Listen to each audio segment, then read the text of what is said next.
এরপরে কামরুল ইসলাম আপনি লিখেছেন আপনার একটা অডিও বক্তব্য সোশ্যাল মিডিয়াতে অনেকে শেয়ার করছেন। সেখানে আপনি তাবলীগের চিল্লাকে বিদআত বলেছেন। চিল্লা কি আসলেই বিদআত? ভাই কামরুল ইসলাম, সেই অডিও বক্তব্যটি আমার শোনার সুযোগ হয়েছে। প্রথমত একটা কথা আমরা সবসময় বলে থাকি যে, আমাদের কোনো বক্তব্য এর একমাত্র অথেন্টিক এবং নির্ভরযোগ্য সোর্স হলো আমাদের ইউটিউব চ্যানেল এবং আমাদের ফেসবুক পেজ। আসন্না ফাউন্ডেশন নামে যে ভেরিফাইড ইউটিউব চ্যানেল আছে সেটি এবং আমাদের যে ভেরিফাইড ফেসবুক পেজ আছে এটি।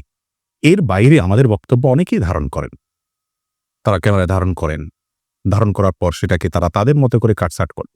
কাটছাঁট করতে গিয়ে কোনো হেরফের হতে পারে, ইচ্ছাকৃত কোনো কারসাজি করা হতে পারে, জোড়াতালি দেওয়া হতে পারে, নানান সম্ভাবনা আছে। তো এইজন্য আমাদের বক্তব্য সবসময় আমাদের পেজ এবং চ্যানেল থেকে কোট করার জন্য আমরা অনুরোধ করে থাকি। আমার ইউটিউব চ্যানেলটি আজ থেকে অনেক বছর আগে করা। সৌদি আরবে আমি যখন ছিলাম তখন থেকে এই চ্যানেলটিতে আমি অ্যাক্টিভ। পেজও আমি সৌদি আরব থেকে অ্যাক্টিভ। আলহামদুলিল্লাহ। অতএব আমার বক্তব্যের কোট যদি করতে হয়, বাহির থেকে যদি করেন, তাহলে তার জবাবদিহি আমি কেন করব বলেন? আমি তো বলে দিয়েছি যে আমার বক্তব্যের মূল সোর্স কোন জায়গায়। আমি অনেক ভিডিও দেখেছি যে আমার কোনো কথা এমনভাবে প্রচার করা হচ্ছে যেটা আমি বলি নাই। একজন স্বনামধন্য বক্তার বিরুদ্ধে আমার কণ্ঠে দেখলাম বেশ আজেবাজে কথার একটা ভিডিও, একটা অডিও। আমি পুরোটা শুনে অবাক হয়ে গেলাম যে হুবহু আমার কণ্ঠ। অথচ এ কথা আমি গুণাক্ষরেও বলিনি।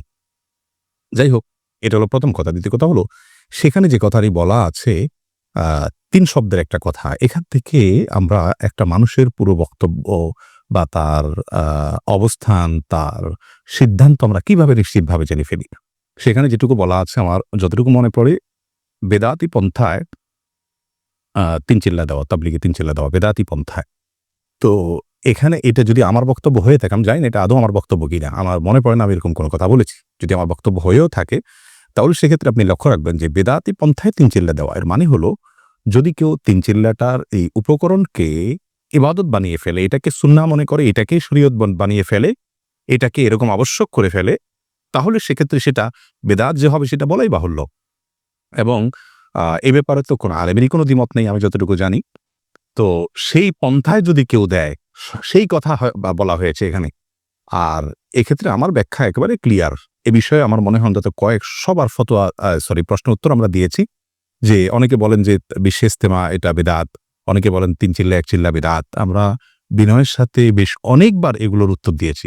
যারা খুঁটে, খুঁটে ছিদ্র আবিষ্কার করেন, তারা সেগুলো কেন বের করেন আল্লাহ তাআলা ভালো জানেন। আসলে মানুষ যখন ছিদ্র অন্বেষণ করার জন্য লেগে যায়, তো একটা মানুষের হাজার, হাজার বক্তব্য থেকে অনেক কিছুই পাওয়া যায় যেটাকে দিয়ে সমালোচনা করার জন্য পয়েন্ট বের করা যায় বা তার বিরুদ্ধে তাকে আসামির কাঠগড়ায় দাঁড় করার জন্য বের করা যায়। এটা খুব সহজ একটি কাজ। যাই হোক, যেটি বলছিলাম যে আপনার আ এ এ এ বিশ্বাস তো বিদআত কিনা? এটা প্রশ্ন আমাদের কাছে অনেক আসছে এবং শতবার এটা উত্তর দিয়েছি। বিভিন্ন জায়গায় আমাদের লাইভেই বিভিন্ন জায়গায় হয়তো আছে।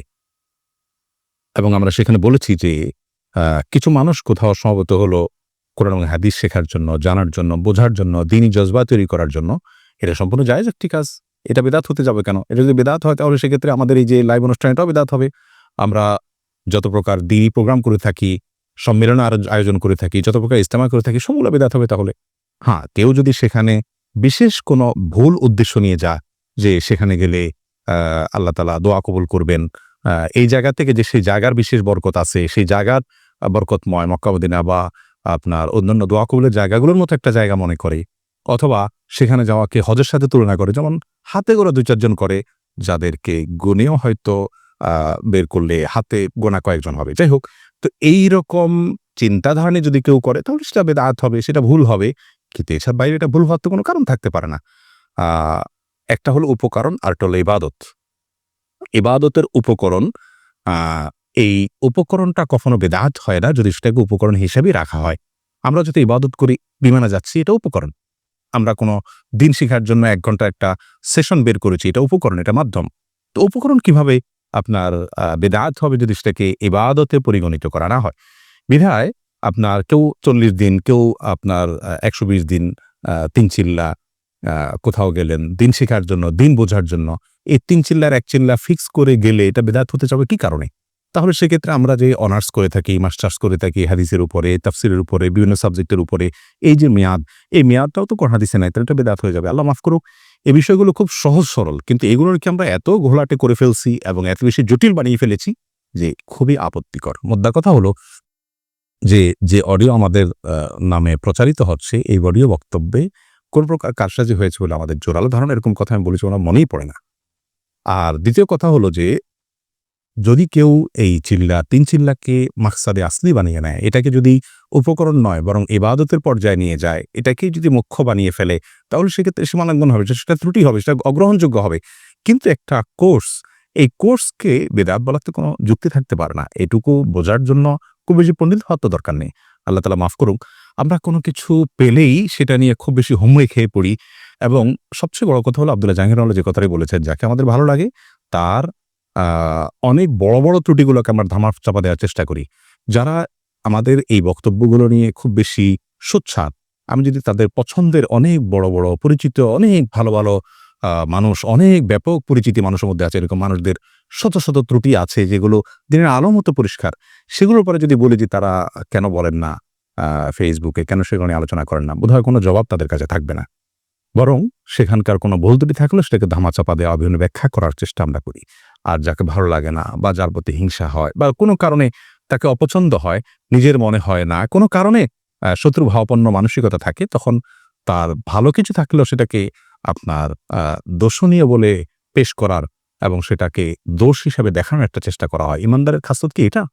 ইমানদার তো কোনো কথার একাধিক ব্যাখ্যা থাকলে ওজর তালাশ করবে। কোন একটা ব্যাখ্যা বাইর করবে। ইমানদারের কাজকে ছিদ্র অন্বেষণ করা, পেছনে লাগা? ওয়ালা তাজাসসাসু, আল্লাহ বলেছেন তোমরা একজন আরেকজনের পেছনে পড়ো না। আজকে এই আয়াত সবচেয়ে বেশি অসহায় আলেমদের কাছে, এক শ্রেণীর দায়ীদের কাছে, এক শ্রেণীর দিনদারদের কাছে আজকে এটা সবচেয়ে বেশি অসহায়।